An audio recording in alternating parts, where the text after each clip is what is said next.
Untuk yang TM2 nanti kita jadwalkan di hari lain ya.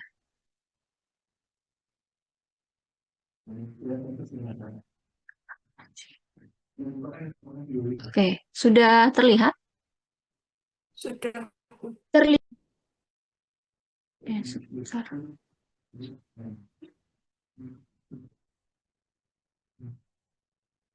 Oke, slideshow-nya sudah terlihat? Sudah, Bu. Sudah, Bu. Oke. Hari ini tentang internal radiation dosimetri ya. Jadi eh, mungkin sebelumnya sudah sempat disampaikan Pak Ayub kalau kita akan melakukan perhitungan. Nah, itu perhitungan tuh ada di materi ini ya, tentang internal radiation dose. Jadi eh, selama ini yang kita ukur adalah bagaimana dosis radiasi yang berasal dari eksternal radiasi. Nah, sekarang kita menghitung bagaimana dosis kalau misalnya radiasinya itu berasal dari dalam tubuh. Oke, ini adalah overview untuk materi yang akan kita sampaikan hari ini ya. Ada 5 pokok yang akan kita sampaikan, mulai dari MIRD metode, kemudian curve time activity, S factor, dan juga internal dosimetry. Nah, yang dikatakan sebagai internal exposure atau paparan internal artinya sumber radiasi itu akan berada di dalam tubuh manusia ya. Jadi posisi sumber radiasinya itu berada dalam tubuh manusia. Nah, kenapa bisa masuk ke dalam tubuh manusia? Ya bisa disengaja dimasukkan ke dalam tubuh, bisa juga karena kontaminasi ya. Jadi ada kesengajaan dengan tujuan misalnya untuk terapi atau diagnostik, atau tanpa sengaja berarti terkontaminasi. Bisa jadi karena kita bersentuhan atau makanannya yang terkontaminasi. Nah, contoh yang saat ini sedang booming itu adalah kontaminasi yang ada pada udang ya. Jadi kalau misalnya kalian pernah baca berita yang saat ini lagi hangat-hangatnya, ada udang beku yang terkontaminasi cesium 137. Nah, apabila kita memakan udang itu, maka secara tidak sadar kita akan memasukkan zat radioaktif ke dalam tubuh dan menjadi internal exposure. Itu kalau misalnya dengan kontaminasi ya. Tapi kalau misalnya kesengajaan, misalnya karena pengobatan, itu contohnya ada di nuklir medicine. Nah, cara masuknya itu beragam. Bisa karena melalui makanan atau minuman. Jadi kayak udang tadi itu proses memakan. Atau kalau misalnya lewat minuman berarti itu terkontaminasinya di benda yang cair kemudian kita minum. Itu dari proses makan dan minum. Jadi ada proses penelanan dari produk yang mengandung zat radioaktif. Kemudian bisa juga karena terhirup. Jadi kalau misalnya contohnya kayak pekerja ya, pekerja radiasi, sorry bukan pekerja radiasi, pekerja tambang yang berada di area yang mengandung banyak zat radiasi. Nah, itu bisa jadi terhirup ya. Jadi dia bisa menghirup melalui pernafasan. Jadi masuknya melalui jalur eh, pernafasan. Bisa juga karena diserap oleh kulit. Jadi karena kulit kita ini punya banyak pori-pori ya. Jadi kalau misalnya ada zat radioaktif yang kena di kulit kita, bisa jadi dia masuk melalui kulit kita atau masuk melalui kontaminasi luka. Jadi kulit kita itu ada bagian yang terluka, jadi ada terbuka ya, sehingga ada zat radioaktif yang masuk melalui luka tersebut. Itu juga bisa. Jadi bedanya antara yang nomor 3 sama yang nomor 4, kalau yang nomor 3 itu kulitnya bisa jadi dalam kondisi sehat tanpa ada luka atau sesuatu yang menyakiti ya dari kulit kita. Kalau yang kedua itu kondisi kulitnya dalam kondisi sakit, ada luka terbuka ataupun ada luka gores sedikit, nah itu bisa menyebabkan kontaminasi masuk melalui luka itu. Nah, yang terakhir adalah karena memang mendapatkan perawatan radiofarmasis ya, atau mendapatkan tujuannya pengobatan. Jadi, nah kalau tujuan pengobatan ini memang sengaja dimasukkan, contohnya melewati suntikan, infus, dan lain-lain ya. Jadi memang sengaja dimasukkan ke dalam tubuh dengan dosis tertentu. Nah, berarti kalau yang terakhir ini, jumlah dosis yang masuk itu sudah terukur ya, sudah terpantau. Sedangkan yang lain ini karena kontaminasi bisa jadi itu dosisnya itu tidak tidak terukur dan tidak terkontrol yang masuk ke dalam tubuh. Nah, kemudian kalau misalnya untuk tujuan terapi atau tujuan diagnostik di nuklir medicine, maka jumlah radiasi yang masuk di dalam tubuh itu kan terkontrol ya. Jadi sebelum dimasukkan itu ada proses perhitungan, kemudian pertimbangan keamanan, efektivitas dan lain-lain, sehingga dipilihlah jenis farmaka yang akan dimasukkan ke dalam tubuh manusia. Nah, radiofarmaka itu apa? Radiofarmaka itu adalah gabungan ya, gabungan dari obat dan juga radionuklida. Nah, jadi obat digabung dengan radionuklida, tentunya dengan adanya bounding ya. Jadi ada bounding yang menyebabkan mereka itu bisa menyatu. Jadi plus boundingnya antara obat dengan radiofarmaka. Nah, kemudian radiofarmaka itu dimasukkan ke dalam tubuh manusia. Nah, tentunya dalam proses pemasukan ke dalam tubuh manusia itu diperlukan pertimbangan justifikasinya dulu ya. Pertimbangan apakah manfaat lebih besar daripada resiko, eh, mana dosis yang paling efektif, dan bagaimana cara kita untuk melimitasi dosis-dosis yang tidak kita inginkan. Itu tetap diterapkan di internal radiation dose ya. Nah, dalam pertimbangan-pertimbangan itu, maka hal yang harus kita cek pertama kali adalah jenis organ yang akan kita kasih radiofarmakanya. Kenapa? Karena biasanya organ-organ tersebut memiliki sifat-sifat alami ya yang dia miliki. Nah, karena kita sudah tahu jenis organ yang mau kita beri radiofarmaka, maka dalam proses pemberian radiofarmakanya, berilah radiofarmaka atau pilihlah radiofarmaka yang eh, memang mendekati atau memang menyesuaikan dari sifat alami si organ. Contohnya adalah ketika kita mau memberikan radiofarmaka pada tulang misalnya. Jadi kita mau memberi radiofarmaka itu pada daerah tulang. Maka tulang itu kan paling banyak mengandung kalsium ya. Jadi dia banyak kalsiumnya. Maka pilihlah radiofarmaka yang memang punya sifat seperti kalsium. Contohnya kita menggunakan strontium. Nah, jadi strontium itu sifatnya itu mirip dengan kalsium. Sehingga kalau misalnya dia nanti masuk ke dalam tubuh manusia, dia akan paling banyak terakumulasi itu di dalam tulang. Jadi seperti itu. Karena memang secara ilmiah tulangnya menyukai kalsium, kita memilih radiofarmaka yang sifatnya seperti kalsium. Jadi dia akan menumpuk di sana. Atau contohnya kita mau memberikan radiofarmaka di daerah tiroid ya. Nah, tiroid itu kan dia suka dengan iodium. Maka jangan dikasih strontium. Kalau misalnya kita kasih strontium, nanti dia numpuknya di tulang. Sedangkan yang target yang mau kita tuju itu kan di daerah tiroid. Maka pilih yang secara sifat alaminya dia ternyata menyukai iodium. Maka dipilihlah iodium. Jadi seperti itu. Jadi dalam pemilihan radiofarmaka itu disesuaikan dengan sifat alamiah dari si targetnya.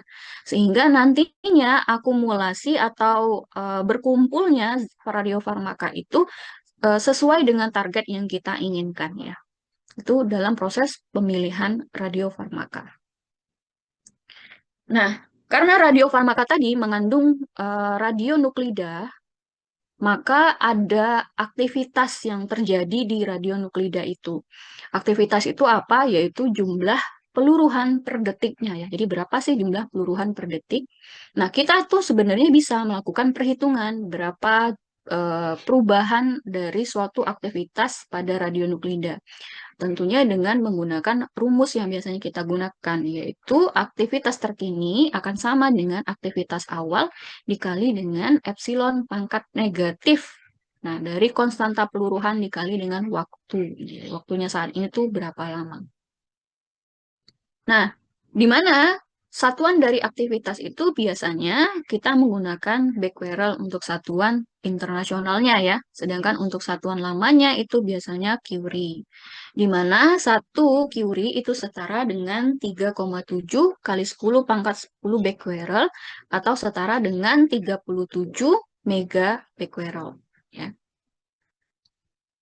Ini kalau misalnya mau menghitung aktivitas. Nah, biasanya dalam suatu radionuklida, selain memiliki aktivitas, dia juga memiliki waktu paruh.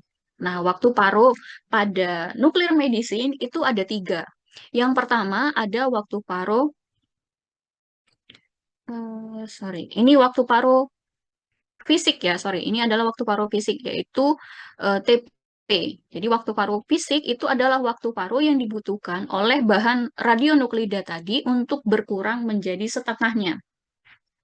Nah, proses berkurangnya ini ya terjadi secara ilmiah karena memang sifatnya si radionuklida itu untuk meluruh tanpa campuran dari pengaruh biologis atau pengaruh dari metabolisme yang ada di dalam tubuh kita. Jadi walaupun dia masuk ke dalam tubuh kita, dia tetap meluruh secara alamiah tanpa pengaruh dari biologisnya atau pengaruh dari metabolismenya kita disebut dengan waktu paruh fisik. Jadi mau dia berada di dalam tubuh kita, mau dia berada di luar tubuh kita, radio aktifnya itu atau radionuklida itu akan tetap meluruh ya. Jadi memang sifat alamiah dia yang meluruh. Nah, contohnya adalah eh, sebuah radioisotop atau radionuklida dari yodium-131 yang memiliki waktu paruh fisik ataupun waktu paruh ilmiahnya itu 8 hari. Nah, memang waktu paruhnya 8 hari. Jadi, apabila hari ini kita mempunyai 100 gram dari yodium-131, maka 8 hari kemudian dia akan berkurang sebanyak 50 gram. Kemudian, 8 hari berikutnya, jadi kalau di total dari hari ini berarti 16 hari. Ke depan dia akan berkurang seperempatnya menjadi 25. Dan kalau 8 hari lagi, dia akan berkurang lagi seperdelapannya. Jadi dia akan berkurang sebanyak itu ya, setengah, setengah, setengah, dan seterusnya. Jadi secara alamiah, mau dia berada di luar tubuh, mau berada di dalam tubuh, dia akan berkurang setiap 8 hari. Itu disebut dengan waktu paruh fisik ya. Ini sorry, ini salah ketik. Ini waktu paruh fisik masuknya. Kemudian yang kedua adalah waktu paruh biologis. Nah, jadi waktu paruh yang pertama adalah waktu paruh fisik yang dimiliki oleh si radionuklida. Yang kedua adalah waktu paruh biologis. Nah, jadi kalau di radio nuklir ini ada waktu paruh yang disebut dengan waktu paruh biologis. Nah, waktu paruh biologis ini adalah waktu paruh yang dikarenakan oleh aktivitas biologis dari si manusia. Contohnya karena ekskresi, karena pernapasan, karena berkeringat. Nah, itu adalah waktu paruh biologis. Jadi, waktu yang dibutuhkan oleh tubuh kita ini untuk mengurangi radioaktif ataupun radionuklida yang berada di dalam tubuh kita. Caranya dengan metabolisme. Contohnya adalah apabila ada seseorang yang tidak sengaja menelan strontium 90 ya, maka waktu parobiologisnya di dalam tubuh kita itu adalah sekitar 50 tahun. Jadi 50 tahun, jadi kalau misalnya dia menyerap strontiumnya itu di tahun 2025, maka di tahun 2075 itu baru berkurang setengahnya. Itu menurut waktu paruh biologisnya ya. Jadi menurut waktu paruh biologis dia baru berkurang setengah setelah 50 tahun. Nanti kalau misalnya aktivitasnya berkurangnya berapa banyak, itu nanti lihat waktu paruh fisik dari si strontium. Nah, untuk melihat antara waktu paruh biologis dengan waktu paruh fisik ini, maka kita harus mencari mana waktu paruh yang paling efektif dari gabungan antara obat dengan radiofarmasi atau radiofarmakanya ya. Jadi mana yang paling efektif antara gabungan keduanya? Maka dicarilah waktu paruh efektifnya. Jadi waktu paruh efektif itu adalah waktu paruh yang dipengaruhi oleh waktu paruh fisik dan juga waktu paruh biologis. Nah, jadi yang dicari itu adalah yang efektifnya ya. Jadi jangan sampai terlalu lama berada di dalam tubuh, tapi waktu paruh fisiknya terlalu cepat atau sebaliknya. Nah, itu jangan sampai seperti itu ya. Jadi dipilihlah yang paling efektif, gabungan antara waktu paruh fisik dan juga waktu paruh biologis.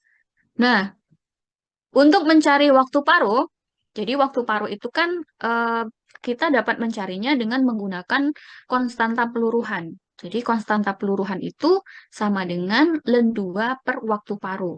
Nah, jadi kalau misalnya kita mau mencari waktu paruh, kita dapat menggunakan rumusan ini, di mana konstanta peluruhan efektif itu akan sama dengan konstanta peluruhan dari waktu paruh fisik ditambah dengan konstanta peluruhan dari biologis.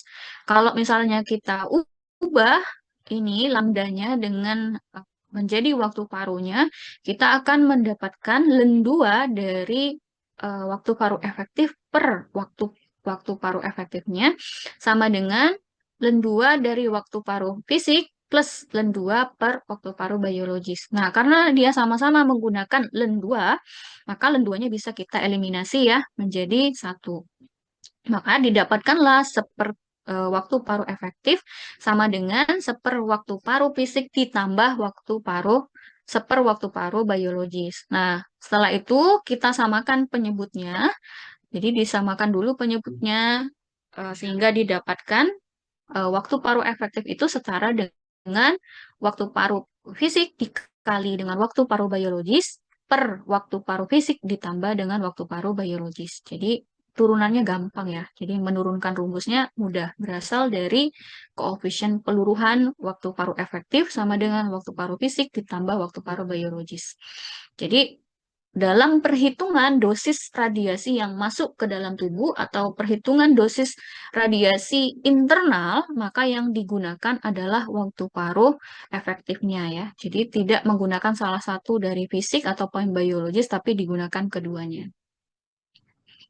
Nah, kemudian ada satuan unit dosis yang harus diketahui kalau misalnya kita mau menghitung dosis radiasi, yaitu dosis serap, yaitu jumlah energi yang diserap oleh suatu bahan, di mana rumusnya adalah dosis serap yaitu D, jadi simbolnya adalah D, rata-rata energi yang diserap per massa suatu materi ya, atau satuannya yang internasional saat ini adalah Gray. Jadi ada dosis serap, energi yang diserap oleh suatu massa ya, massa dari benda. Selain itu, dengan memperhatikan kerusakan yang diberikan oleh masing-masing jenis radiasi, maka kita dapat menghitung berapakah dosis ekuivalennya ya.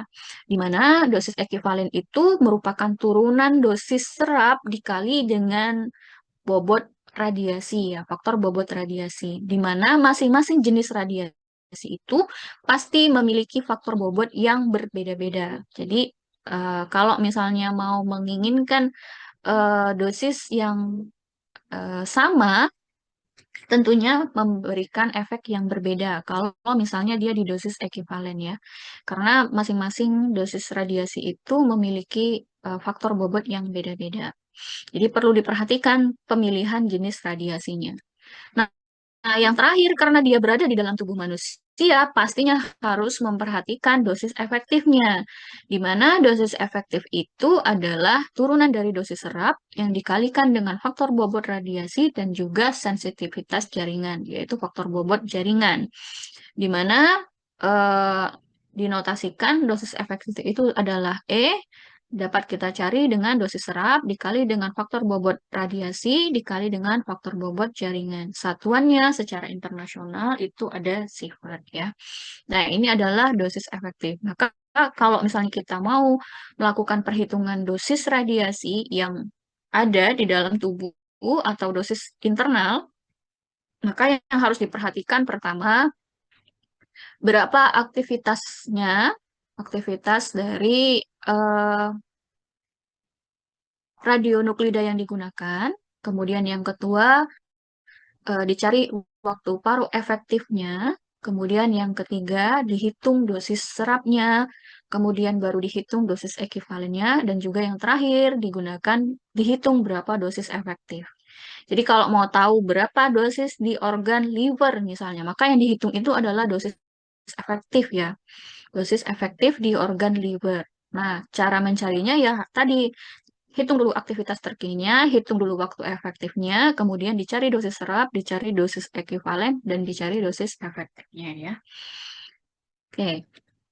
Kemudian dalam internal dosimetri ada beberapa metode yang kita gunakan dalam perhitungan. Contohnya adalah MIRD method. Jadi metode MIRD. Nah, jadi dalam internal dosimetri biasanya kita akan mengukur berapakah dosis yang diterima oleh manusia yang menerima radiofarmaka. Nah, pengukuran dosis radiasi yang diberikan kepada manusia tadi itu tidak dapat dilakukan secara langsung ya. Jadi pengukurannya nggak bisa serta-merta kita kasih dosimetri masuk ke dalam tubuh manusia nggak bisa. Jadi kita nggak bisa melakukan proses itu. Nah, oleh karenanya dalam pemberian dosis itu kita perlu melakukan perhitungan ya sebelum dimasukkan. Perhitungannya dengan memperhatikan model secara biokinetik dan juga dosimetri.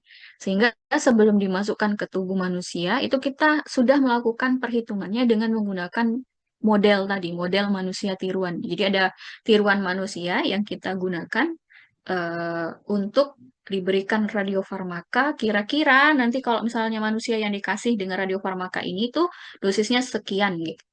Nah, itu sudah diperhitungkan di luar tubuh manusia sebelum diberikan.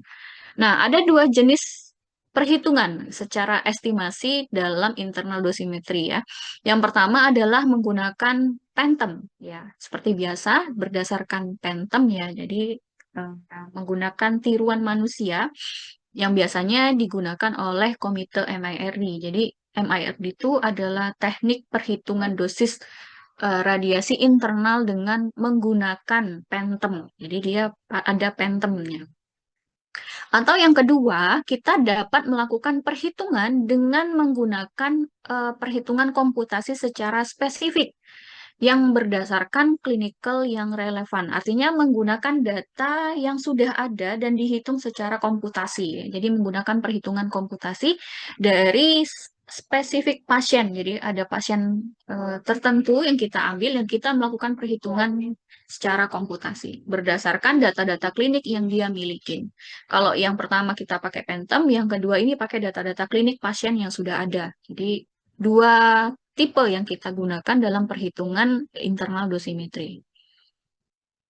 Oke, untuk yang pertama yang menggunakan Phantom, jadi menggunakan Phantom ya yang diperkenalkan oleh MIRD Komite.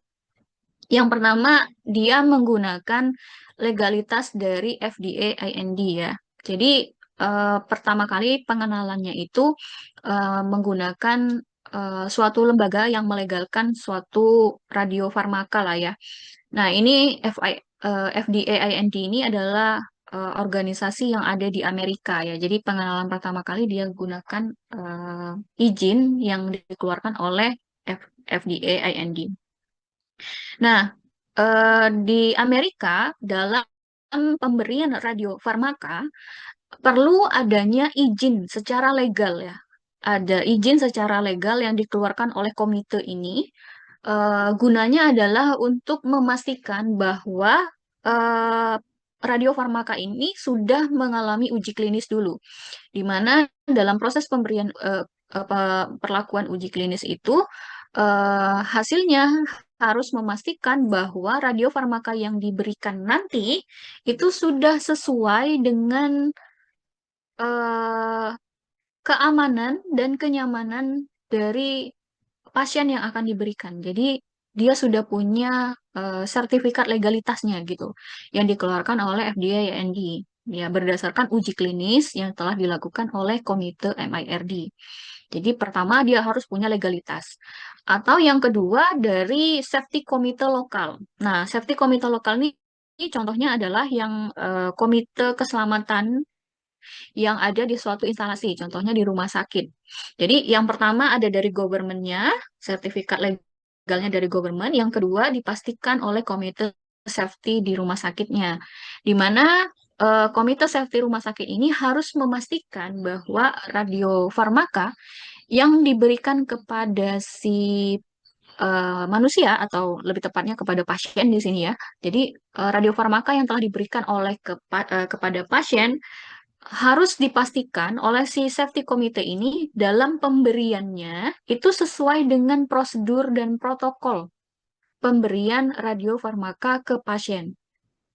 Jadi dia harus memastikan bahwa dalam pemberian radiofarmaka itu sudah sesuai baik secara proseduralnya, protokolnya, tujuannya sehingga si pasiennya itu aman ya, aman ketika diberi radiofarmaka. Selain aman untuk si pasien, safety committee juga harus memastikan bahwa radiofarmaka yang diberikan itu juga aman kepada petugas dan juga lingkungan sekitar. Nah, jadi keduanya ini, baik dari government atau pemerintah dan juga komite lokalnya, itu harus memastikan bahwa radiofarmaka yang diberikan itu aman dan aman untuk si pasiennya, aman untuk stafnya, dan aman untuk lingkungannya. Dan itu diberikan legalitas ya. Yaitu cara yang pertama dari MIRD komite sebelum diberikan ke pasien. Jadi dia harus melewati banyak prosedur keamanannya. Kemudian yang kedua adalah dia juga menggunakan pertimbangan dari perbandingan ya. Jadi dia akan membandingkan dosis pada target yang sama. Artinya gimana? Eh, dengan menggunakan metode Phantom, jadi berdasarkan Phantom tadi, dia akan memberikan banyak radiofarmaka kepada si Phantom pada organ yang sama. Jadi misalnya organnya liver, dia mau kasih misalnya ada farmaka A, farmaka B, kemudian radiofarmaka C, pokoknya semuanya banyak itu radiofarmaka diberikan pada organ yang sama. Nah, kemudian dia akan membandingkan pada organ yang sama itu mana yang secara efektivitas mana yang paling efektif. Artinya dengan dosis yang kecil dia dapat memberikan efektivitas obat, terapi, diagnostik yang lebih baik misalnya. Kemudian mana yang secara toksitas, mana yang paling sedikit memberikan efek samping misalnya. Kemudian dari perbandingan radiofarmaka tadi, mana yang secara justifikasi artinya manfaatnya lebih besar daripada resiko yang diberikan. Kemudian mana yang dosisnya itu bisa diminimalkan. Jadi optimasinya juga diterapkan. Nah, jadi dia menggunakan data-data ini, perbandingan antara farmaka yang digunakan pada jaringan yang sama. Sehingga dia dapat mengeluarkan ini berdasarkan rekomendasi dari uji klinis yang telah kami lakukan, misalnya kayak gitu. Itu berdasarkan dari MIRD Komite. Kemudian kalau yang kedua itu berdasarkan pasien spesifik komputasi dan direct clinical relevant ya. Artinya dalam proses perhitungan dosis yang diberikan kepada pasien, selain kita memikirkan keefektivitasannya, kemudian kita juga memikirkan seberapa aman penggunaan radiofarmaka itu dengan bantuan-bantuan dari data-data yang dimiliki. Contohnya adalah dengan data yang berasal dari CT, MRI, dan lain-lain. Jadi ada banyak data yang dikumpulkan sehingga kita dapat memilih mana radiofarmaka yang efektif dan aman diberikan kepada pasien. Jadi ini dua teknik yang dapat kita gunakan ya. Oke. Kita bahas yang pertama yaitu MIRD method. Jadi metode MIRD yang tadi caranya dia dengan menggunakan Phantom base, jadi berdasarkan Phantom. Artinya dari komite MIRD itu dia akan membuat tiruan manusia, baik itu tiruan manusia secara utuh atau tiruan manusia berdasarkan target organnya. Jadi meniru hanya target organnya saja. Nah, kemudian dia akan memberikan radiofarmaka ke dalam si pentemnya dan kemudian akan dihitung berapa dosis serap dari masing-masing organ tiruan itu. Kemudian dia juga akan menghitung seberapa besar dosis yang diterima oleh organ sekitarnya. Jadi tidak hanya satu organ, tapi organ sekitarnya juga bisa dihitung dengan menggunakan model tiruan manusia tadi atau PENTEM. Nah, Komite MRD itu eh, s- didirikan di tahun 1965 ya. Jadi ini berdirinya sudah lama sekali ya. Kita baru merdeka 20 tahun nih, dia sudah memikirkan tentang ini gitu. Sehingga dalam proses pembentukan komite ini ada tiga misi yang mau mereka capai dalam proses pembentukan komite ini. Pertama adalah dia mau membuat standar dosimetri internal, perhitungan standarnya.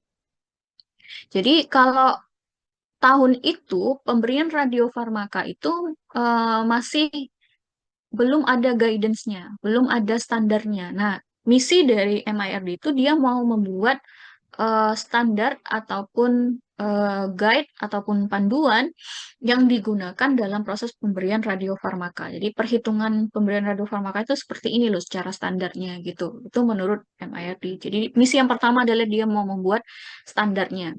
Yang kedua adalah dia mau memperbanyak data-data dalam pemberian radiofarmaka. Jadi selama proses pemberian radiofarmaka di tahun itu data-data tentang yang sudah dipublish ya, data-data yang sudah dipublish tentang dosis ataupun standar pemberian radiofarmaka itu masih minim. Nah, dia itu mau meningkatkan data-data yang dimiliki dalam radionuklida.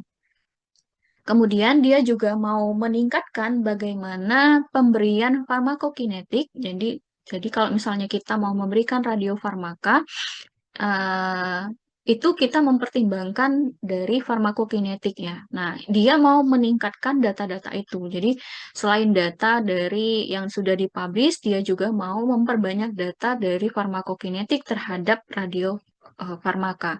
Jadi, ada tiga misi yang mau dicapai oleh MIRD Komite di tahun 1965 ya. Ada tiga, yaitu standarnya, meningkatkan publikasi, kemudian meningkatkan data dari farmakokinetik dari masing-masing radiofarmaka. Nah, kemudian kalau yang kedua, teknik yang kedua adalah kita menggunakan data dari ICRP. Kalau misalnya yang pertama tadi menggunakan Phantom sebagai data untuk perhitungan ataupun standar perhitungan dosis internalnya, kalau ICRP atau Internal Committee on Radiological Protection, dia menggunakan data-data yang berasal dari pasien-pasien yang ada. Jadi dia mengumpulkan banyak data, misalnya sudah ada radiofarmaka diberikan ke pasien A, pasien B, pasien C. Nah, itu nanti dia ngumpulin data-datanya dari masing-masing pasien. Jadi dia mengkolek data yang sudah diberikan. Jadi dari data yang sudah diberikan ke manusia. Jadi bukan ke si pasien lagi. Bukan sorry ke model tapi sudah ke manusia. Nah, kemudian ada juga lokal organisasi, misalnya dari Malaysia, dari UK, dari US, yang memberikan guidance dalam membatasi pemberian farmaka ataupun radiofarmaka kepada anak-anak, contohnya wanita wanita produktif, wanita hamil, dan lain-lain itu ada guidance masing-masing. Nah, itu berdasarkan aturan pemberian ya. Jadi kita bisa berdasarkan MIRD method, bisa berdasarkan ICRP ataupun guidance lokal dari eh, tempat kita. Nah, kalau misalnya dari Indonesia bisa jadi guidance lokalnya itu berasal dari Bapeten misalnya ya, atau bisa jadi berasal dari Komite Nuklir Medicine Indonesia. Jadi ada komitenya sendiri di Indonesia yang berfokus pada nuklir medicine. Nah, itu bisa jadi dari komite itu yang mengeluarkan kemudian di approval oleh Bapeten ataupun dari Kemenkes. Nah, itu bisa dijadikan sebagai guidance juga. Oke, kemudian kalau misalnya menggunakan perhitungan metode MIRD dalam proses perhitungan, maka yang pertama dilakukan tadi ya, kita harus menghitung berapakah dosis serapnya. Nah, dalam menghitung dosis serap ada rumus yang kita gunakan yaitu berapakah aktivitasnya. Jadi aktivitas dari radiofarmaka yang masuk ke dalam tubuh ya dikali dengan laju dosis serap per peluruhan. Jadi ada laju dosis serapnya yaitu S-nya. Jadi diakumulasikan S. Kemudian akumulasi dari aktivitas dikalikan dengan laju dosisnya. Maka didapatkanlah dosis serapnya ya. Jadi kalau di MIRD dalam perhitungan dosis yang diterima oleh tubuh ataupun suatu organ, ya pertama kali dihitung dosis serapnya dulu. Oke, ini ada beberapa langkah.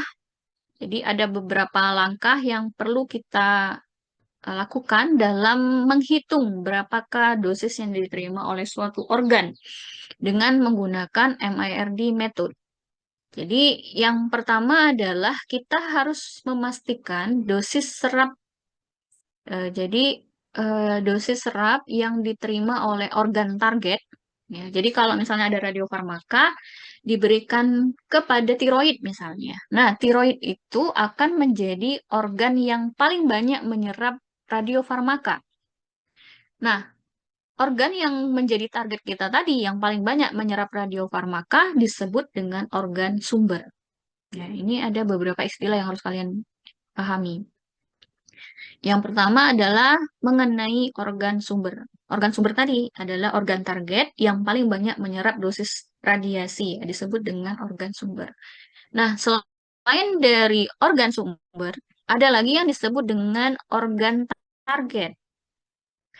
Nah, organ target itu ya organ yang kita kasih banyak radiofarmaka. Kemudian ada lagi yang disebut dengan eh, organ yang berada di sekitar target. Nah, organ yang berada di sekitar target itu dia juga akan mendapatkan radiasi yang berasal dari organ sumber. Jadi tetangganya, misalnya di tiroid, tetangganya biasanya, contohnya misalnya ada laring, ya ada laring, ada faring, nah di dekat sekitar situ, nah itu bisa menjadi organ yang menerima radiasi juga. Jadi dia dapat menerima radiasi yang dikeluarkan oleh si organ sumber. Ya. Jadi organ sumber itu bisa menjadi sumber radiasi untuk organ yang berada di sekitarnya.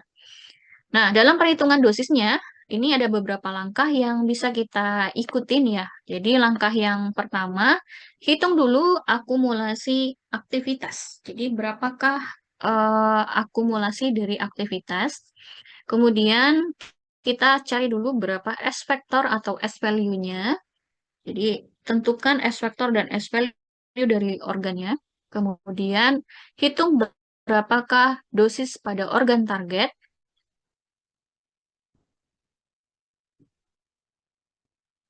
Dan kemudian yang ketiga adalah hitung berapakah dosis efektif di seluruh tubuh. Dan terakhir, hitung berapakah dosis secara administrasi ya. Jadi secara total keseluruhan berapakah dosisnya. Sampai sini ada yang mau ditanyakan terlebih dahulu? Bisa kita lanjut? Lanjut, Bu. Oke, saya dilanjut. Jadi ada 5 langkah. Yang pertama, hitung akumulasi aktivitas. Jadi kita menghitung akumulasi aktivitas. Nah, akumulasi aktivitas rumusnya secara sederhana sama seperti yang tadi. Jadi aktivitas awal sama dengan aktivitas terkini sama dengan aktivitas awal dikali dengan epsilon pangkat negatif konstanta peluruhan dikali T. Nah, di mana waktu paruhnya itu dapat dihitung dengan menggunakan konstanta peluruhan ln 2 per konstanta peluruhannya ya. Ini untuk fisika. Kemudian kita hitung juga berapakah fraksi dari farmakanya atau Fs-nya. Nah, Fs ini adalah laju biologikalnya ya, laju yang menyatakan seberapa cepat. Jadi seberapa cepat suatu organ organ organ sumber atau organ targetnya yang dilambangkan dengan S itu menyerap dan mengeliminasi ya, menyerap dan mengeliminasi radiofarmaka yang diberikan. Jadi dia seberapa cepat atau lajunya, seberapa besar laju dari organ biologis menyerap, uptake, menyerap farmakanya dan mengeliminasi atau mengeluarkan si farmakanya. Jadi harus tahu yang ini dulu. Jadi sudah tahu berapakah aktivitas biologi, aktivitas fisik, tahu berapa laju dosis dari radiofarmakanya. Kemudian kita juga dapat melakukan perhitungan aktivitas terhadap waktu yang kita plot ke dalam sebuah kurva yang disebut dengan kurva activity time. Jadi time activity curve itu merupakan data yang kita dapat. Misalnya saya mau membuat data dari peluruhan radionuklida yodium misalnya, yodium 131. Kemudian yodium 131 itu saya kasih di tiroid. Nah, saya mau kasihnya ke tiroid. Maka saya akan menghitung berapakah perubahan aktivitasnya di tiroid ini per waktunya. Misalnya setiap 5 detik saya akan melakukan perhitungan aktivitas. Nah, data yang saya dapatkan, saya hitung misalnya dari detik pertama sampai dengan 2 jam ke depan. Nah, itu datanya saya kumpulkan, kemudian saya plot menjadi sebuah kurva yang disebut aktivitas time activity curve. Nah, jadi didapatkan dari aktivitas yang berubah pada suatu organ sumber terhadap waktunya ya.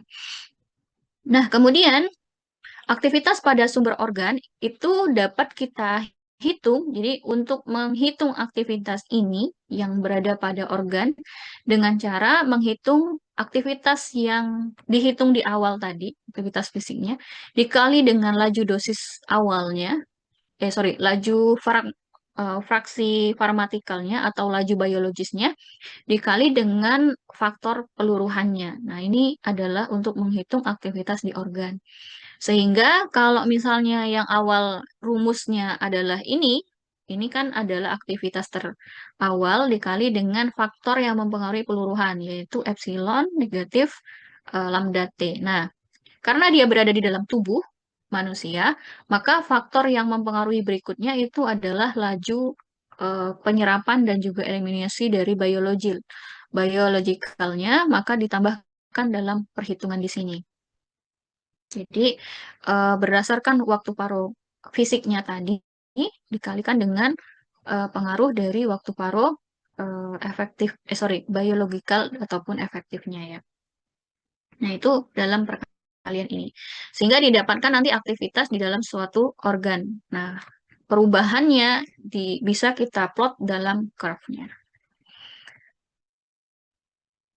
Nah, jadi dalam perhitungannya kita dapat mengetahui berapakah akumulasi dosis yang ada pada sumber itu dengan rumus yang tadi, di mana AS itu adalah akumulasi pada sumber organnya terhadap waktu, jadi waktunya kapan kalian mau menghitung. Kemudian A0 itu adalah aktivitas awal yang dihitung dari radionuklidanya, dikali dengan faktor, ini adalah faktor eh, laju penyerapan dan juga eliminasi dari biologikalnya terhadap farmaka, dikali dengan epsilon ya. Nah, epsilon yang pertama adalah yang mempengaruhi peluruhan efektif, jadi pengaruh dari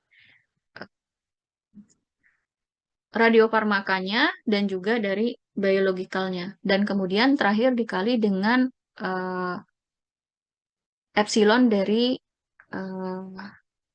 lambda P dikali T. Ini dari waktu paruh fisiknya. Jadi dia dikalikan dengan rumus ini ya. Setelah didapatkan akumulasi efektif, kita dapat mencari berapakah waktu lambda yang paling efektif atau waktu paruh efektifnya dengan menggunakan rumus ini. Yang tadi sudah kita turunkan ya, jadi kita sudah menurunkan rumus ini sehingga didapatkan waktu paruh efektif itu sama dengan waktu paruh fisik dikali waktu paruh biologis per waktu paruh efektif dikali waktu paruh fisik ditambah dengan waktu paruh biologis. Nah, bagaimana mengeplotnya? Jadi pengeplotannya itu berdasarkan akumulasi dari dosis yang diterima dari si sumber. Jadi sumber organnya tadi kita plot data-datanya menjadi sebuah kurva, di mana kita dapat melakukan perhitungannya menggunakan integral ya, integral dari 0 hingga tak hingga. Jadi dari 0 hingga tak hingga terhadap perubahan waktu. Nah, tak hingganya ini silahkan kalian hitung sendiri ya, hitung sendiri mau pakai angka berapa dalam proses perhitungannya. Kemudian perhitungan ini dapat kita representasikan dalam perhitungan aktivitas akumulasinya dengan faktor yang mempengaruhi tadi ya, berdasarkan aktivitas terkini terhadap organ dari sumber terhadap waktunya. Sehingga nanti yang didapatkan adalah waktu paruh dan juga aktivitas terhadap waktu kita plot menjadi kurva aktivitas. Nah, yang kita gunakan nanti jadinya seperti ini. Nah, kalau misalnya dalam MIRD, eh, data ini didapatkan dari menggunakan Phantom ya. Jadi tadi dia menggunakan Phantom dalam perhitungannya. Sehingga dalam proses perhitungan ini, dia menggunakan data-data dari Phantom diplot di dalam sebuah kurva. Sehingga yang didapatkan adalah berapakah luas area kurva ini yang menunjukkan jumlah dari akumulasi aktivitas. Jadi data-data yang didapat itu dibuat mendalam sebuah kurva, kemudian kurva itu dihitung luas kurvanya. Jadi luas di bawah kurva ini menjadi akumulasi kurva. Jadi, sorry, akumulasi aktivitas dari organ si sumbernya. Nah, ini yang dipakai nanti dalam perhitungan tadi ya, yang D dosis serap sama dengan akumulasi dos dikali sama S. Nah, akumulasi dari aktivitas itu didapat dari luasan kurva ini ya. Dari mana luasan kurva ini didapat? Datanya didapat dari perubahan aktivitas per waktu, diplot dalam sebuah kurva, kurvanya dihitung luasan kurvanya, dan menjadilah angka untuk akumulasi aktivitas pada sumber organ. Nah, kemudian yang kedua adalah kita mencari tahu berapakah resident time atau waktu tinggal. Waktu tinggal oleh si radiofarmaka yang kita masukkan ke dalam tubuh. Tadi kan kita menggunakan faktor Fs ya dalam perhitungannya ya.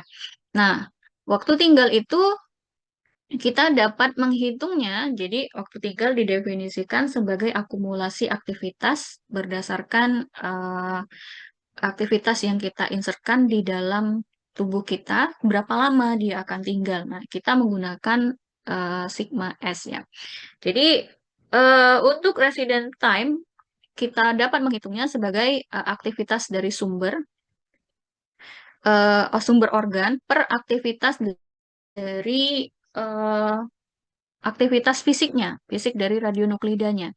Nah, sehingga didapatkan untuk waktu resident time itu akan sama dengan Fs-nya atau laju penyerapan dan eliminasi dikali dengan 1,44 ini adalah konstanta dikali dengan waktu paruh.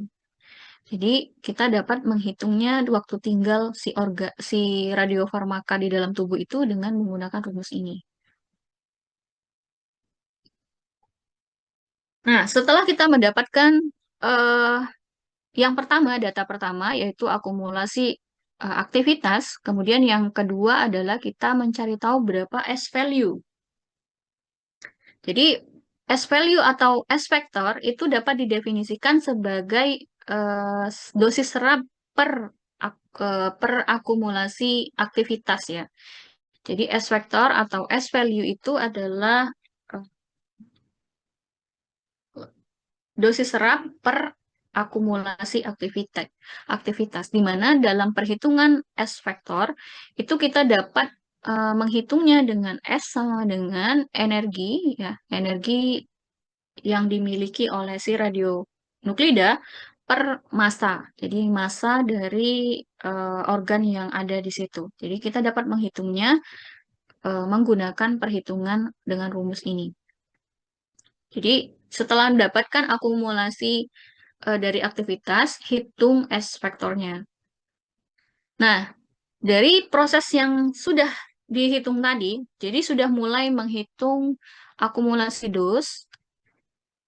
sudah menghitung kumulatif activity, kemudian sudah menghitung S value menggunakan Phantom, ya, menggunakan Phantom, maka MIRD itu merilis sebuah data standar yang tadi yang dia gunakan. Jadi proses data ini didapat dengan cara yang tadi ya.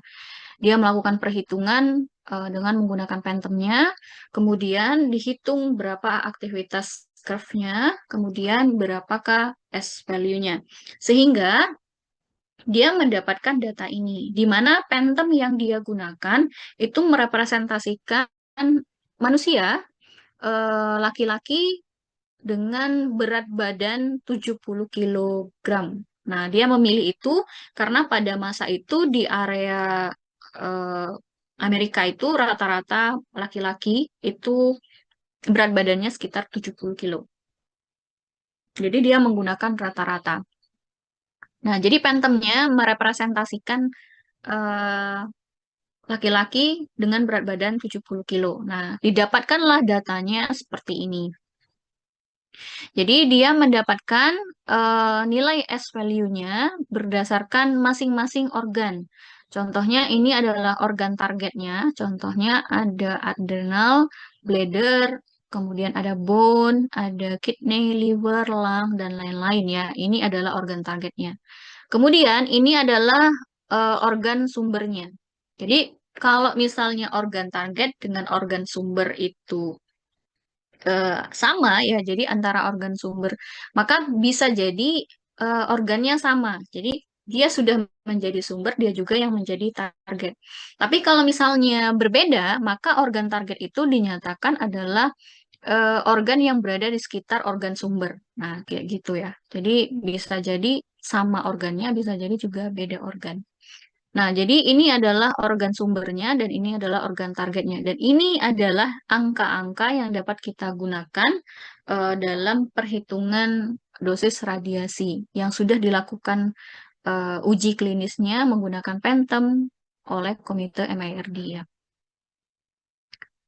Nah, selanjutnya adalah kita menghitung dosis target. Jadi dosis target tadi adalah dosis yang diterima oleh suatu organ ya.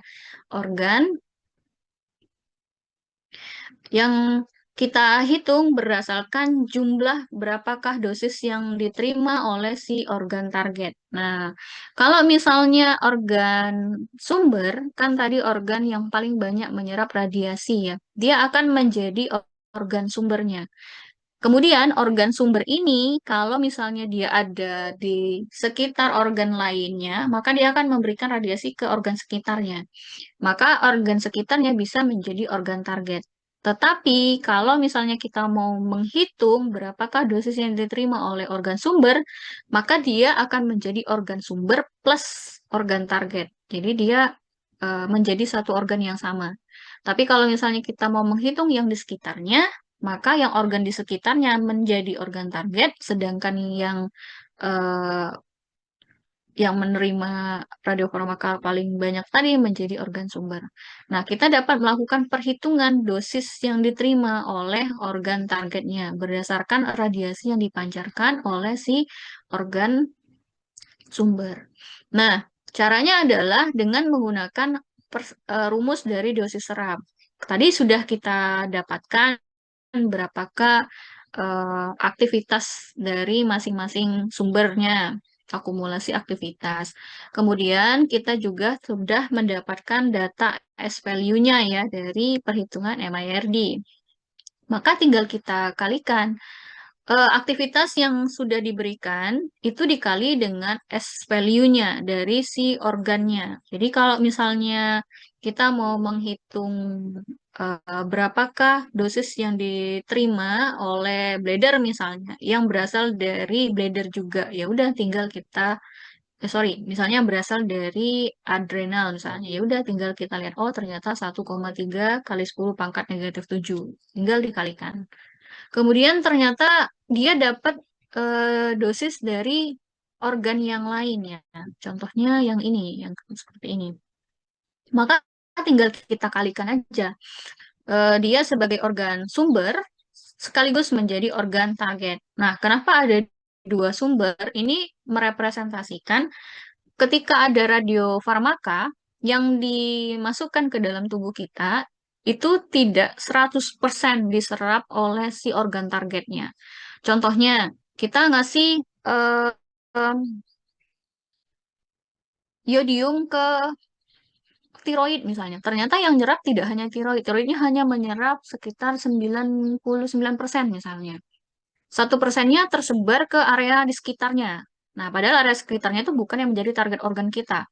Nah, yang mau kita hitung adalah berapa dosis yang diterima oleh si tiroid. Nah, dia menyerap paling banyak, kemudian dia menjadi sumber dan target.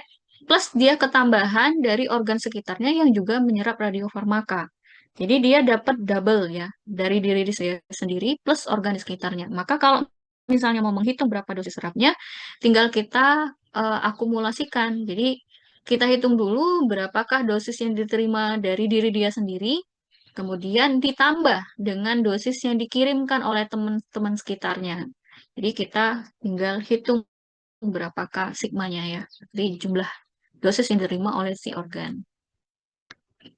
Nah, kemudian dalam perhitungan dosis serap, setelah selesai perhitungan dosis serap, dilanjut dengan perhitungan dosis ekuivalennya. Dosis ekuivalen ya gampang ya, kita tinggal lihat radiasi yang radionuklida yang dimasukkan itu mengemisikan radiasi apa. Jadi emisi radiasinya itu menentukan faktor bobot radiasi yang kita gunakan. Jadi tinggal dikalikan dengan faktor bobot dari radiasi. Nah, kalau misalnya di nuklir medicine, kalau misalnya yang dia keluarkan adalah radiasi gamma, misalnya, atau dia mengeluarkan beta, misalnya. Nah, maka untuk dosis serap dan dosis ekivalen berarti nilainya sama ya, karena faktor bobotnya satu. Jadi bisa jadi angka untuk dosis serap dengan dosis ekivalen itu sama karena faktor bobot radiasinya satu. Setelah itu terakhir hitung berapakah dosis efektifnya ya. Tadi dengan melihat jenis organnya ya, berapakah organnya, apa organnya, kemudian kita lihat berapa faktor bobot dari masing-masing organ. Contohnya kayak kolon ini dia punya faktor bobot radiasi 0,12. Berarti faktor dosis serap dikali dengan faktor bobot radiasi, contohnya beta 1 dikali dengan 0,12. Maka didapatkanlah dosis efektifnya ya. Nah, yang terakhir adalah administrasi activity. Jadi, kita mendata berapakah dosis serapnya, berapakah dosis ekivalennya, berapakah dosis efektifnya. Jadi, data yang terakhir adalah mencatat berapakah dosis-dosis yang diterima oleh masing-masing organ berdasarkan perhitungan kita tadi. Ini langkah terakhir yang digunakan dalam MIRD method ya. Kemudian, kalau misalnya yang dihitung adalah dosis untuk anak-anak, maka kita dapat melakukan perhitungan. Jadi kalau misalnya yang tadi kan dia menggunakan Panther untuk manusia dewasa, laki-laki dewasa dengan bobot 70 kilogram. Tapi dosis yang mau kita berikan ini ke anak-anak, maka kita dapat melakukan perhitungan dengan menggunakan rumus ini.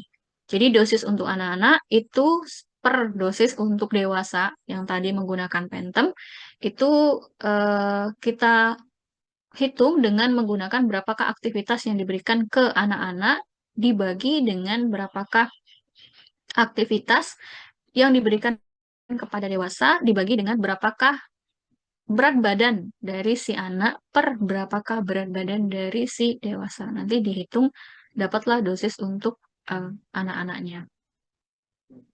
Nah, kemudian hasil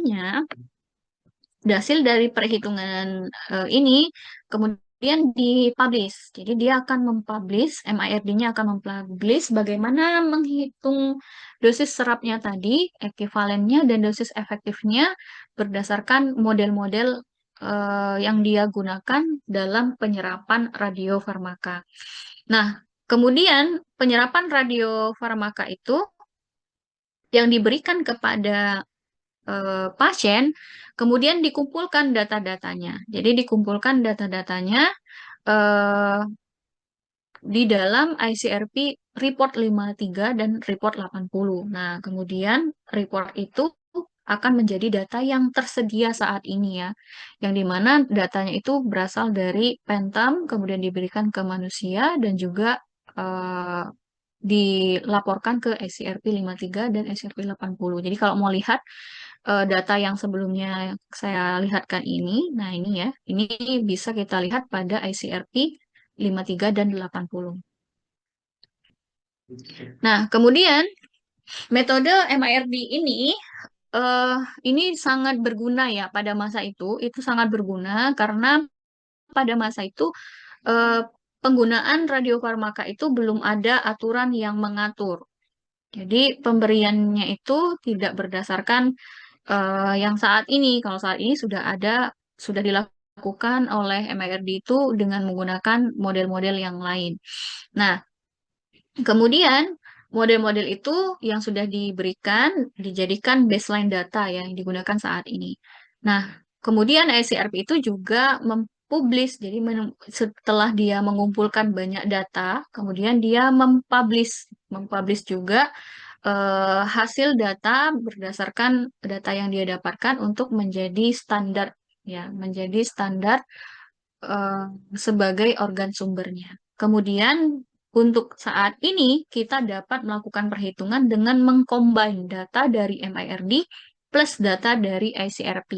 Jadi kalau ICRP kan berdasarkan data realnya, kemudian MIRD itu berdasarkan dari Phantom-nya. Nanti kita lihat bagaimana dosis yang kira-kira akan diterima oleh si pasien. Nah, kemudian dari metode yang dikeluarkan atau yang digunakan oleh Komite MIRD ada beberapa batasan. Jadi sebenarnya walaupun metode itu sangat bermanfaat ya saat sampai saat ini, tetapi dia punya batasan. Yang pertama adalah perhitungan dosis yang dia gunakan itu seharusnya tidak dapat digunakan untuk semua jenis pasien. Ya, kenapa? Karena dalam proses perhitungannya dia menggunakan Phantom dengan standar manusia yang rata-rata eh, berat badannya adalah 70 kilo. Sedangkan manusia kan punya ukuran yang beda-beda ya. Jadi ada yang 70, ada yang kurang dari 70, ada yang lebih dari 70. Kemudian dalam penggunaan radiofarmaka karena dia menggunakan Phantom ya, jadi dia kan hanya merepresentasikan bagaimana penyerapan dan eliminasi dari suatu organ, tidak merepresentasikan bagaimana sensitivitas dari si organnya. Ada organ yang ketika diberi radiofarmaka dia malah meningkatkan kerusakan dari organ, ya. Bisa jadi karena kondisi organ yang beda-beda, tingkat penyerapan ataupun penurunan dari penyerapan itu tidak tergambar secara rata ya antara manusia satu dengan manusia yang lain. Jadi karena dia menggunakan Phantom, hal ini tidak tergambarkan dengan baik ya. Bagaimana kerusakan organ akibat meningkatnya ataupun menurunnya jumlah penyerapan dari radiofarmaka di masing-masing organ. Kemudian dengan skema perhitungan dari MIRD metode ini, dosis organ dan dosis target itu menggunakan perhitungan rata-rata. Jadi kalau misalnya kita lihat data ini tadi, nah, ini adalah data rata-rata yang digunakan. Jadi dari sekian banyak perhitungan dia yang dia lakukan berkali-kali dengan menggunakan Phantom itu, dia merilis angka ini. Ini adalah angka rata-rata dari yang dia dapatkan. Sedangkan dalam pemberian radiofarmaka pada manusia bisa terjadi eh, perhitungan yang minimumnya atau yang maksimumnya. Jadi karena manusia kan kompleks ya, masing-masing itu punya karakteristik yang beda-beda sehingga eh, responnya ketika diberi radiofarmaka itu juga beda-beda. Nah, ini adalah 4 hal yang menjadi batasan dari metode MIRD ini. Oke, sampai sini ada yang mau ditanyakan?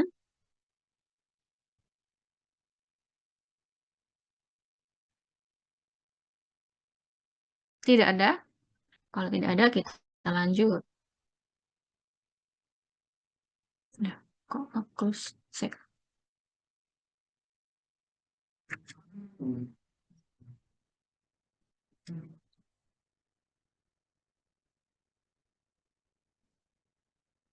Oke, kemudian kita coba melakukan perhitungan seperti yang dilakukan eh, oleh Komite MIRD. Case-nya adalah seorang pasien diberikan radiofarmaka ya, yaitu TC99 pada tumornya, di mana tumornya itu ditemukan dekat dengan adrenal gland, jadi kelenjar adrenalnya, dengan penyerapan yang sangat tinggi. Jadi kita menganggapnya bahwa penyerapannya yang sangat tinggi. Nah, aktivitas pada radiofarmaka yang diberikan itu adalah 200 megabecquerel. Ditanyakannya adalah berapakah dosis yang diserap oleh uterus? Ya. Oke, jadi uterus ini kalau posisinya seperti ini, kira-kira dia sebagai dosis serap, sebagai organ target atau sebagai organ sumber.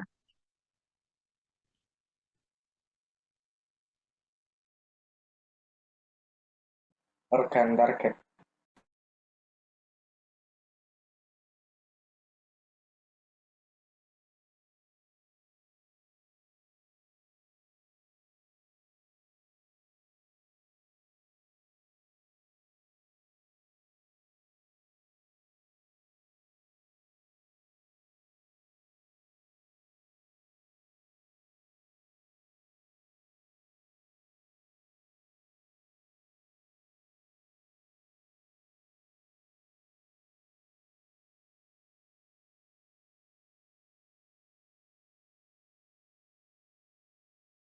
Permisi, mohon maaf Bu Eni, mic-nya Bu Eni masih mute.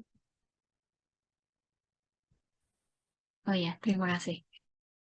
Oke, jadi uterus ini sebagai organ sumber atau organ target? Organ target Bu.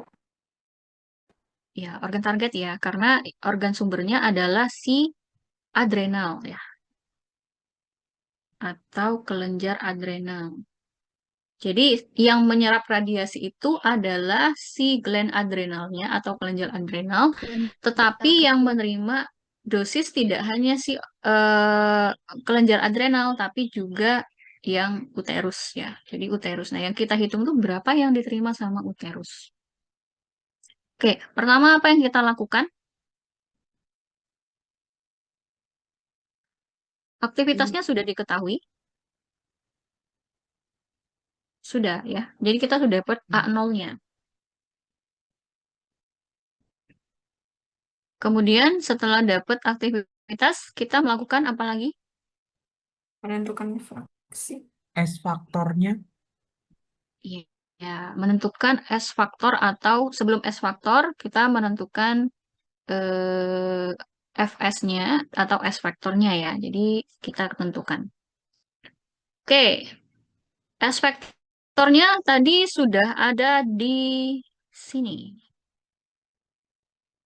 Grafik. Oke, bisa di screenshot ya. Mungkin buat teman-teman screenshot dulu supaya nanti saya nggak bolak-balik ngecek. Ya, dicek dulu, screenshot dulu. Oke. Kira-kira dari data ini kita sudah dapat nilai S vektornya. Berapa S vektor yang akan kita gunakan?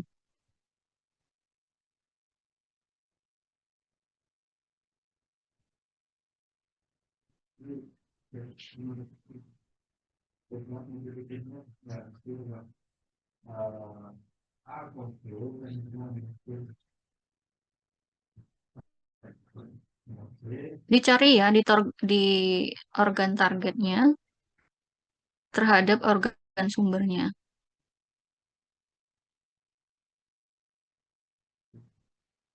Sudah dapat? 1,1 E ini bukan Bu. Ya. 1, 1 E 06. ya. Negatif 0,6. Maaf Bu. Ya. Jadi kita sudah dapat ya. Ini organ sumbernya adrenal, organ targetnya tadi adalah uterus. Kita dapatkan nilai S-nya. Kita juga sudah tahu berapakah nilai dari aktivitasnya. Oke.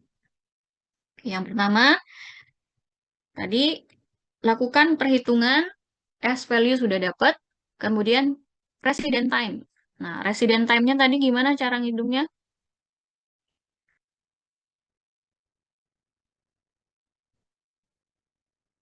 Oke, ini didapatkan dari ICRP Report 53 bahwa resident time untuk radionuklida yang kita gunakan adalah 1,97 hari dengan FS-nya sama dengan 1.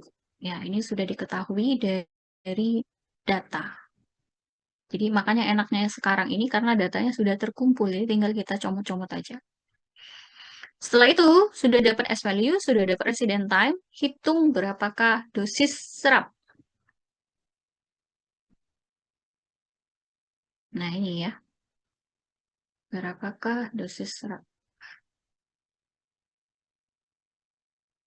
Tadi kita menggunakan TC99M.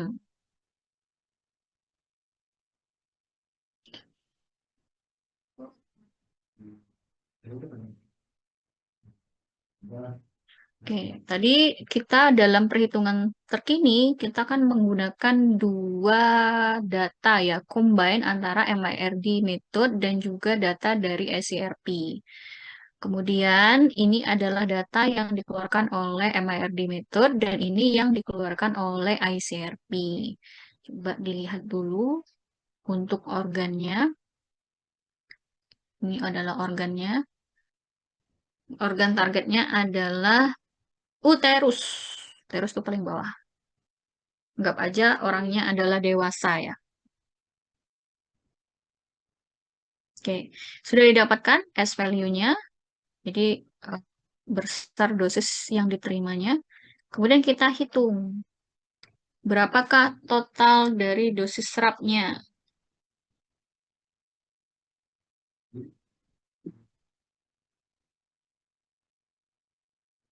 Bingung ya? Bingung nggak sih? Bu, Saya maaf, mau gambar kayak mana ya cara hitungnya ya? Bu, Saya saya biasanya bingung. nulis. Permisi, Bu. Ya. Saya bingung bedanya yang S factor sama residence time. Kan sama-sama lihat tabel yang sudah ada itu. Saya Mm-mm. masih bingung. Oke, resident time itu diketahui tapi tidak dilihat dari data. Saya boleh permisi sebentar ya, saya mau ke toilet bentar. Boleh, Bu. Boleh, Bu. Saya izin sebentar ya, saya stop share dulu. Oke, sebentar, saya izin.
Oke, terima kasih. Oke, kita sampai mana tadi? Sampai perhitungan. Bedanya residence time sama S factor. S vector sama resident time. Oke, sebentar saya share. Dulu. Oke.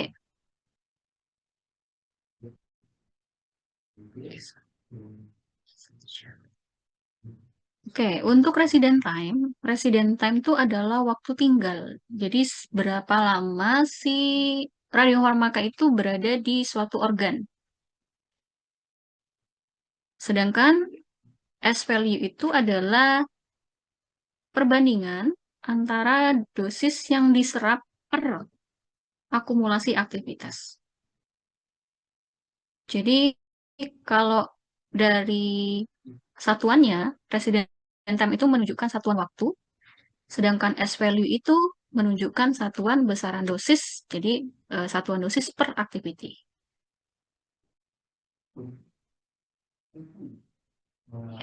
Jadi kita harus tahu dulu berapakah waktu tinggalnya ya. Jadi waktu tinggalnya adalah 1,97. Oke, saya guidance, silakan kalian hitung, ditulis dulu soalnya, siapa tahu masuk UTS. Ditulis dulu soalnya, nanti saya guidance untuk perhitungannya ya. Kalau ada papan tulis, enak kita bisa guidance sama-sama. Ditulis dulu soalnya.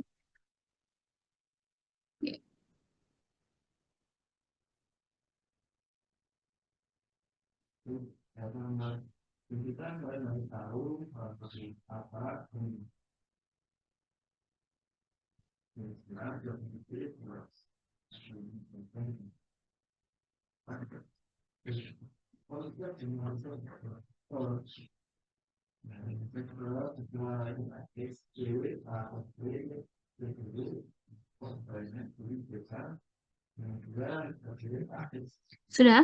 Oke, kalau sudah, kemudian tolong dilihat dulu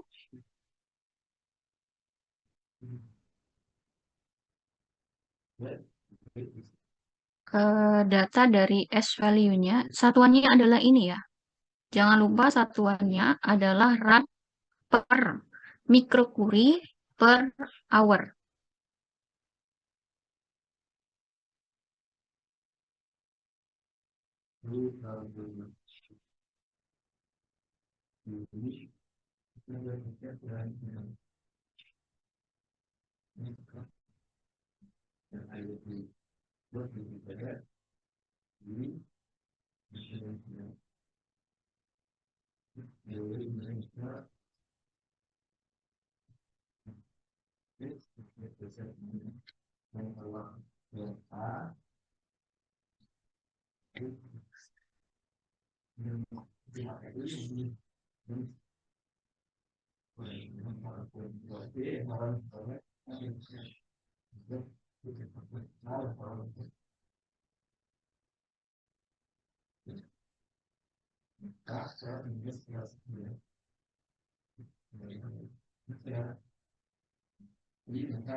Jangan lupa ditulis juga yang untuk di uterus ya. Dua data ini dicari dulu datanya. Jadi kita mencari data organ target dan juga organ sumber.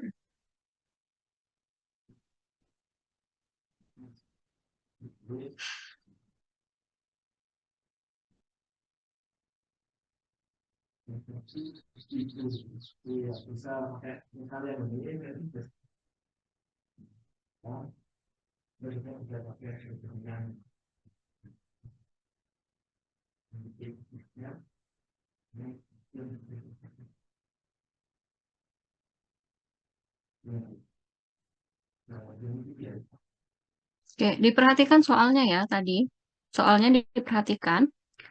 Dia menggunakan TC99M. Aktivitasnya adalah 200. Posisi tumornya dekat dengan adrenal. Jadi yang dikenai adalah di organ ini. Yang dicari adalah dosis yang diserap sama uterus ya. Maka perhatikan cara membaca kurvanya.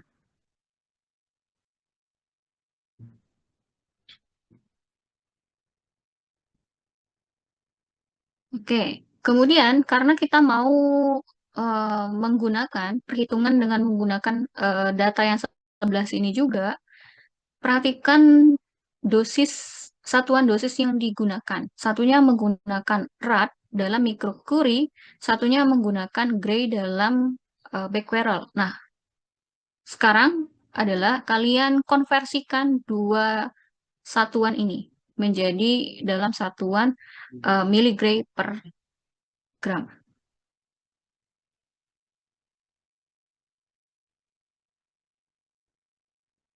Jadi ini jadi rad per microcurie jam itu dijadikan dalam gray becquerel jam.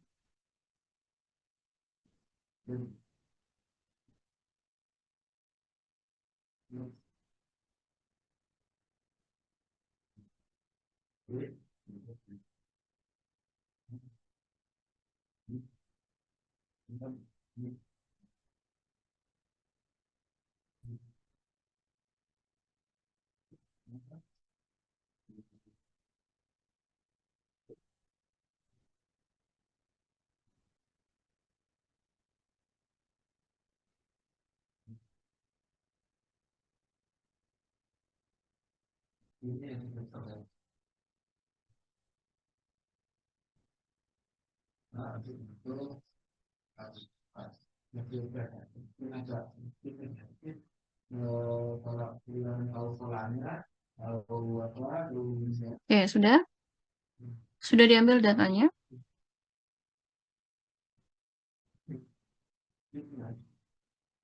Ini dijadikan dalam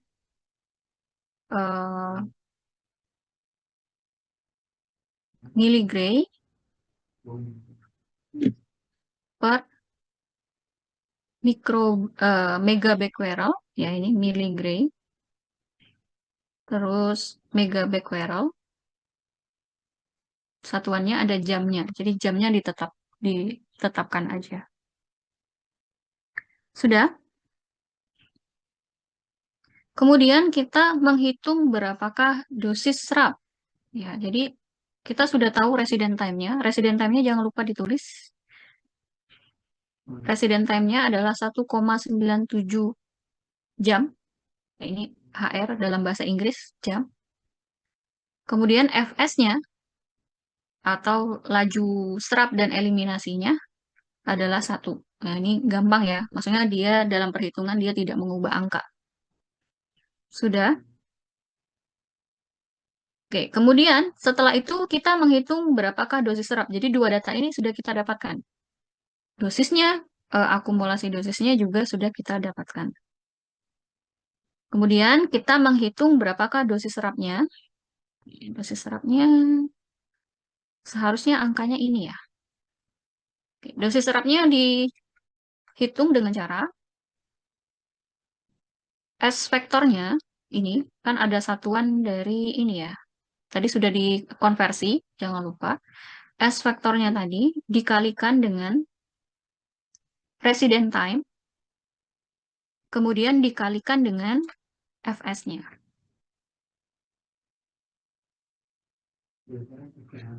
Atau gampangnya pakai rumus inilah ya. Dosis serap tadi mana?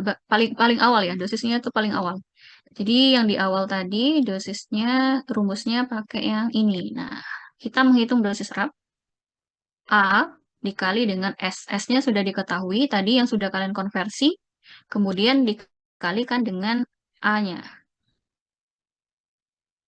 Nah, karena dia sudah, S vektornya sudah diketahui adalah laju dosis per aktivitas, maka tinggal dikalikan A-nya kita ganti dengan Fs dan juga waktu eh, waktu resident time-nya.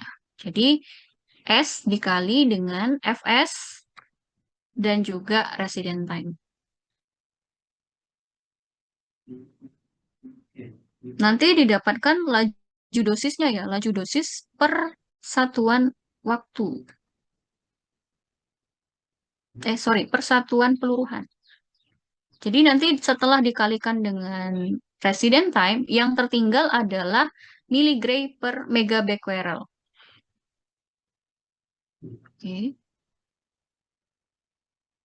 Kemudian yang kedua adalah kita menghitung berapakah organ serap menurut ICRP. Nah, jangan lupa menurut ICRP dapatnya adalah 7,9 dikali epsilon pangkat negatif 0,3. Satuannya sudah sama. Nah, setelah itu dihitung berapakah total dari dosis serap. Jangan lupa, perhitungan total dari dosis serap kita menggunakan dua metode, yaitu combine. Sorry, ini macet. Combine antara metode dari MIRD yang kalian dapatkan dari data S-value sini, S-value dari MIRD yang dikalikan dengan resident time, dan juga dikalikan dengan FS-nya ya. Jadi kita sudah dapat angka itu. Kemudian ditambah dengan data dari ICRP. Jadi data ini ditambah data ini baru dikalikan dengan aktivitas.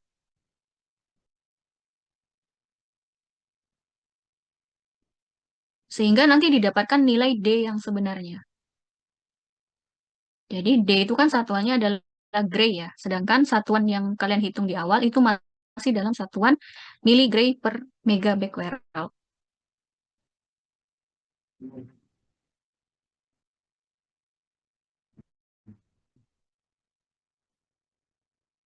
Sudah? Siapa yang sudah? Oke. Ada yang mau merepresentasikan perhitungannya?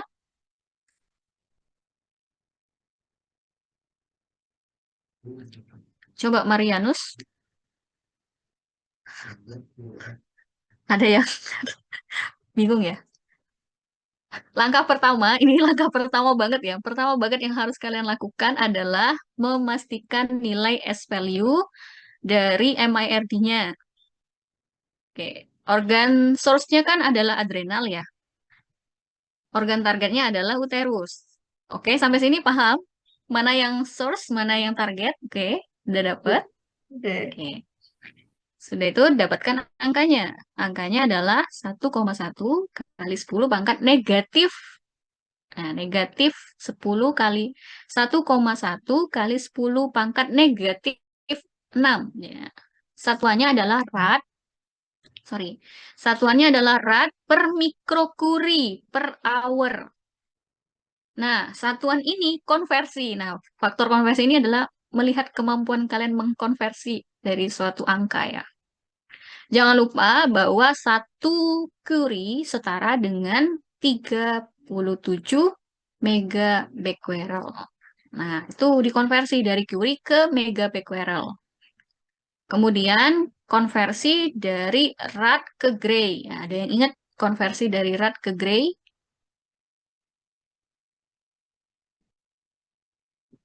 Satu gray setara dengan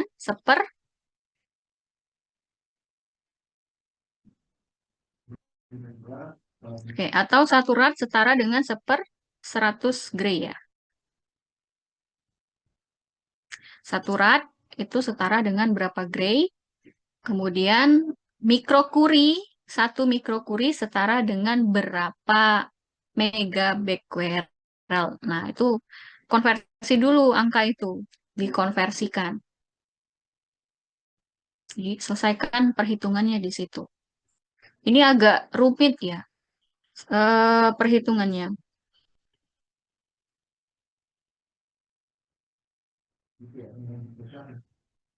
Oke, nanti minggu depan kalau misalnya kita sudah offline, ingatkan saya untuk mengulang materi perhitungan ini ya.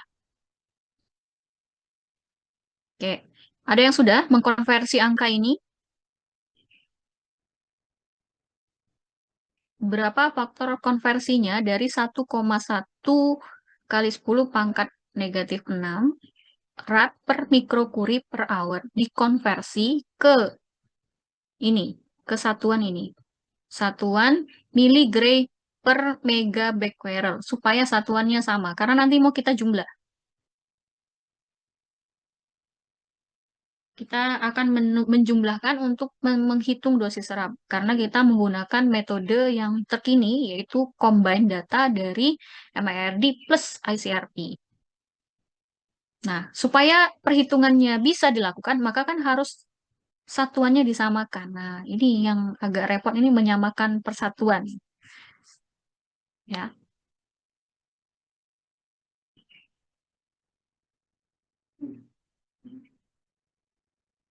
Oke. Kemudian kalau sudah selesai, sudah didapatkan konversi dari nilai ini dengan nilai ini, kan satuan yang di MIRD ini kan masih ada jam. Sedangkan satuan dari ICRP itu tidak ada jamnya. Maka untuk yang di metode eh, MIRD, kita perlu menghilangkan jamnya dengan cara mengalihkan dengan resident time dan FS. FS itu tidak punya satuan ini ya, dia tidak punya satuan waktunya, jadi bisa langsung dikalikan. Dia dikali satu, ya sama aja. Jadi resident time-nya sudah diketahui, nah tinggal dikalikan. Dikalikan sama resident time-nya. Nanti dapatlah satuan dalam milligray per megabecquerel. Nah, kalau satuannya sudah sama, kita menghitung dosis serapnya. Jadi dosis serapnya tadi adalah aktivitas. Nah, jadi A0-nya itu diperoleh dari yang awal 200 megabecquerel dikali dengan total dari S value dari sini ya dari nilai yang sudah kalian konversi plus ditambah dengan nilai yang ini. Jadi 200 dikali data dari MIRD ditambah dengan data dari ICRP. Oke. Setelah dapat, maka kita sudah mendapatkan berapakah nilai dari dosis serap. Kemudian setelah dapat nilai dari dosis serap, baru dikonversi ke dosis ekivalen. Nah, kebetulan TC99M itu dia melepaskan gamma. Karena dia melepaskan gamma, ya nilainya akan sama dengan dosis serap. Jadi angkanya tidak berubah.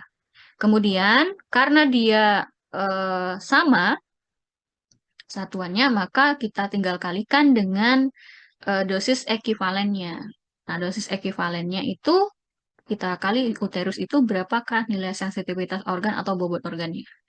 Sudah selesai, tinggal kita data terakhir yaitu mengadministrasi. Jadi sudah banyak angka perhitungannya supaya gampang kita buat resum lah, istilahnya pakai resum. Nah, resum terakhir adalah dosis serap sekian, dosis ekivalen sekian, dosis efektifnya sekian. Selesai. Gampang kan? Oke, nanti kita ulang di pertemuan berikutnya ya. Ingatkan saya untuk mengulang materi yang perhitungan ini. Oke, ini seharusnya dihitung pakai papan tulis lebih enak. Oke, selanjutnya adalah eh, didapatkan total dosis yang teradministrasi itu seharusnya adalah 1,6970 miligray ya. Ini satuan dosisnya kira-kira dari perhitungan kalian. Nanti kalau sudah ada yang berhasil menghitung perhitungannya, nah, pastikan angkanya yang didapat adalah segini ya. Nah, kemudian biokinetik model dari embrio dan fetus. Nah, menurut ICRP, publikasi dari report dia ke-88 untuk publish biokinetik dari dosimetri yang menggunakan model itu akan berbeda-beda antara embrio dengan fetus. Karena eh, radiofarmaka yang dia dapatkan itu berasal dari ibunya yang menerima radiofarmaka. Jadi dia menerima radiasi karena ibunya. Jadi si bayi dan embrio ini berada di uterus atau berada di rahimnya saat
Oke, mohon maaf ya. Kesalahan teknis. Baterai saya habis. Saya lupa ngecas. Kita lanjut. Oke. Oke, materi terakhir adalah bagaimana pemberian radiasi pada embrio dan juga fetus. Jadi ketika pada embrio dan fetus, dia akan menerima radiasi yang berasal dari ibunya yang diberikan radiofarmaka. Biasanya ketika dia masih berusia, jadi ketika uterusnya berusia 8 minggu, jadi sekitar 0 sampai 8 minggu, dengan bobot massa kurang dari 10 kilo, maka dosis yang diterima oleh si embrio atau fetus itu akan setara dengan laju dosis yang diterima di uterus. Jadi kalau misalnya kalian tadi menghitung berapakah dosis di uterus, kemudian misalnya ada pertanyaan lanjutan, yaitu berapakah yang diterima jika si perempuan itu sedang mengandung anak usia 8 minggu. Nah, maka setara dengan dosis di uterusnya. Kemudian kalau misalnya dia lebih dari 8 minggu, maka kita akan menghitung berapakah aktivitas dari maternalnya dan juga ditambah dengan aktivitas yang diterima oleh si plasentanya. Jadi combine antara dari si bayinya plus dari plasentanya. Kemudian ketika dia sudah lahir, jadi ibunya mengandung terus eh, melahirkan. Jadi pas dia mengandung itu dia sudah menerima radiofarmaka, kemudian anaknya lahir. Nah, ketika anaknya lahir, dia akan kita hitung laju dosisnya dengan memperkirakan usia mulai dari dia lahir hingga si bayi itu usia 70 tahun ya. Nah, menurut ICRP, ketika ada seorang ibu yang mendapatkan radiofarmaka dan kondisi dia sedang menyusui, maka dia akan memberikan radiasi kepada anaknya melalui susu tersebut. Jadi, bisa terjadi internal radiasi melalui susu ya. Jadi, dia meminum susu yang sudah terkontaminasi radiasi. Jadi, itu menurut ICRP. Nah, sehingga ada batasan ketika si seorang wanita mau diberi radiofarmaka. Contohnya adalah sebelum dia diberi radiofarmaka, kalau dia belum hamil, maka pastikan dia berkomitmen untuk tidak hamil untuk beberapa waktu ya. Beberapa waktu itu tergantung dengan jenis radiofarmaka yang digunakan. Karena ketika eh, dia akan mengandung dan melahirkan, sedangkan radiofarmaka di dalam tubuhnya masih ada, itu akan menyebabkan si anaknya juga menerima radiasi dari radiofarmaka. Nah, ini adalah waktu dari maternalnya, si bayi atau fetusnya tadi, embrio dan fetusnya, usianya, terhadap besar dosis yang dia terima, dan juga bagaimana potensi radiasi yang akan dia terima. Nah, ini berdasarkan dari SCRP 84 dan 90. Sampai sini ada yang mau ditanyakan? Ibu Weni izin mengingatkan, setelah ini ada teman-teman sama saya ada kelas USG, Bu. Iya, Jadi mungkin oke, bisa terima kasih. dipercepat ya, Bu. Ya. Terima kasih, Bu. Oke, baik, kalau tidak ada lagi yang mau dibahas, untuk perhitungan yang tadi, itu saya jadikan PR, silahkan dikumpulkan hari ini maksimal jam 12 malam. Sorry, 23.59. Nanti saya buka di Hebat hasil perhitungannya. Tadi sudah di screenshot ya datanya.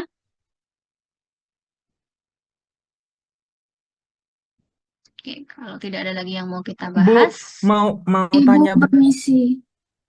tadi satunya kan ini konversi ke miligray per eh, megabecquerel, yang satunya konversinya kemana, Bu? nggak usah dikonversi karena sudah megabecquerel yang ICRP. Tadi ada Dari satu, yang mana? saya ingat saya kan yang tadi 1,1 kali 10 pangkat min 6 rad per Hmm, mikrocurie. Mm-mm. Hour itu kan dikonversi ke Mm-mm. miligray megabecquerel. Nah, satunya lagi itu Mm-mm. dikonversi kemana, Bu? Yang satu lagi itu maksudnya yang mana? Kan ada tadi dua data ya, Bu. Data yang satu itu dari MIRD, data Ya, yang satunya yang lagi dari MRIB itu, ICRP. ya, Mm-mm. yang MRIB itu dikonversi kemana, Bu? Dari Dikonversi supaya satuannya sama dengan yang sama, ICRP.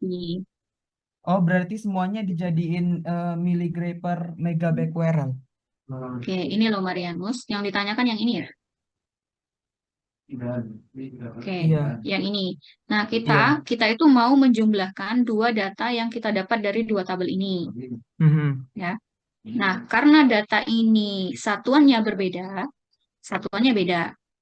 Yang ini Iya, satuannya megabecquerel, miligray per megabecquerel. Yang iya, data tabel yang A ini rad per microcurie hour. iya, Satuannya beda ya. iya. Nah, supaya sama, kan kita mau rencananya mau menjumlahkan, maka harus mengkonversi satuan supaya sama. Berarti yang Ya, dikonversikan yang kiri ya, Bu? Yang ini, yang iya, ke yang kanan ini, betul, biar bisa dijumlahin gitu, Bu. betul, Oke. betul. Nah, di sini satuan di sebelah sini kan rad mau dikonversi ke gray, Curie dikonversi ke megabecquerel, yang jam ini cara menghilangkan jamnya adalah dengan mengkalikan waktu tinggalnya atau resident time. Tinggal dikalikan saja. Setelah dikalikan, baru kamu jumlahkan.